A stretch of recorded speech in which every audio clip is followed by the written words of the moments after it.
Continue to bring you the coverage from Alaska right here on Live Now from Fox. We're also getting some sound right now from President Trump's supporters that are in Alaska right now. Let's listen to that. What are you trying to say? Okay.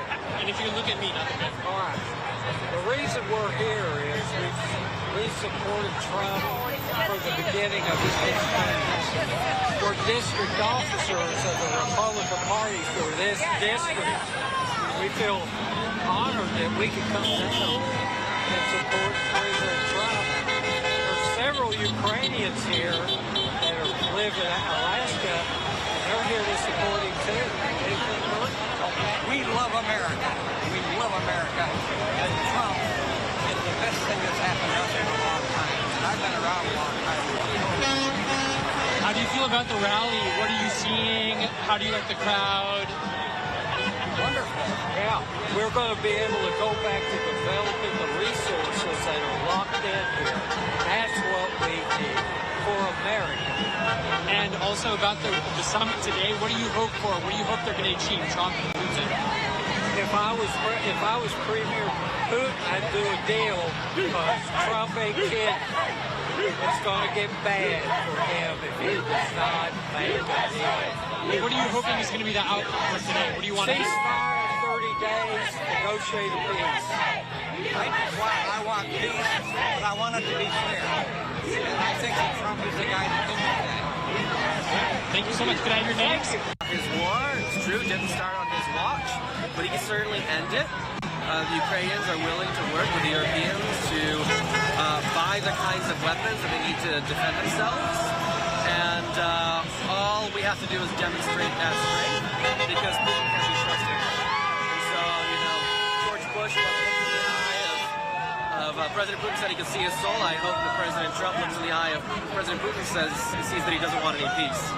I think that much is obvious to people who are following this closely, and we believe that President Trump, if he, for example, makes sure that Ukraine has the weapons it needs, that Ukraine is willing to pay for, and that he makes sure that Putin releases the 20,000 captured children that he has, then he absolutely should get a Nobel Peace Prize. Why did you decide to send this message at this Trump rally here? I mean, maybe just some might Look, I mean, Ukrainians have largely been Republicans for the last several decades. You know, when President Reagan said he wanted to defeat the evil empire, a lot of Ukrainians were like, yes, absolutely. Ukrainians felt seen by that, hurt by that. And so I think I would love a sticker. Thank you. Would you like a sticker? There you go. And so, you know, Ukraine is, I think, something that everybody can believe in. Ukrainians want freedom. They're fighting for freedom. There aren't people who don't understand the value of something like the Second Amendment more than people who've had to defend their own homes.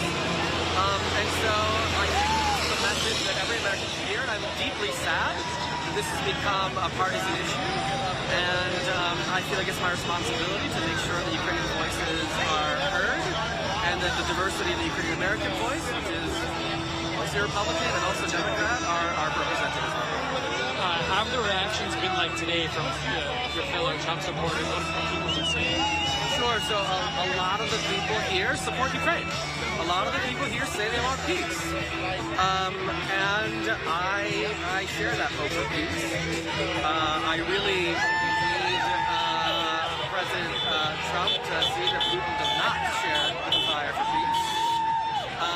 That said, there's a lot of people here who I don't really think kind of understand what's going on. I mean, I'm on the phone with Ukraine every day. You know, never before has a country like Russia taken children captive as negotiating tactics in a war. And somebody here made the false statement that Ukraine is doing the same thing.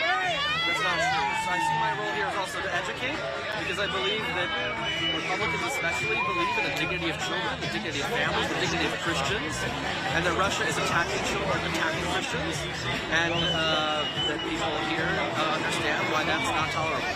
And last question, just short, very short, what's your main hope for the outcome for the summit today? I hope that President Trump speaks with President Putin, sees that there is no diplomatic way forward. Maybe there is, but Ukraine has to be at the table for that to be feasible. And for him to really, as he has in the past, determine that so long as Russian drones are flying at Ukrainian civilian buildings, he can't negotiate with Russia. And so what that means is Ukraine needs to be able to purchase American air defenses and American weapons to have the kind of security guarantees that the U.S. is known for providing, because the United States is the strongest country in the world, and America's counting on it. Thank you so much. Can I have your name? Sure, my name's Julian. Haydan, Haydan. And you're from Anchorage? I'm not from Anchorage. I'm from Illinois. Okay. But like a bunch of people are here because this is a moment of history. You know, the entire world is here in Alaska. History will be decided in the next few days, and I couldn't miss this historical. So you came up just for the sun? I did. I met people from, there was a guy, I can't see him, he was yesterday, he's a Republican from Denver, he came up, some folks came up from Oregon, so it's Find a place to stay? It was, I got the very last Airbnb. Okay. So you were that guy? I was that guy, sorry, yeah. I met some folks here who rented some RVs, I met some folks who are just couch surfing, so like it's Anchorage is at capacity right now. Great, thank you so much. Sure. Yeah, thank you. All right, just some supporters there coming really from all over the country. You heard there that man from Illinois wanting to be in Anchorage as these talks are happening right now. We'll take another 2-minute break. We'll be back with more on Live Now.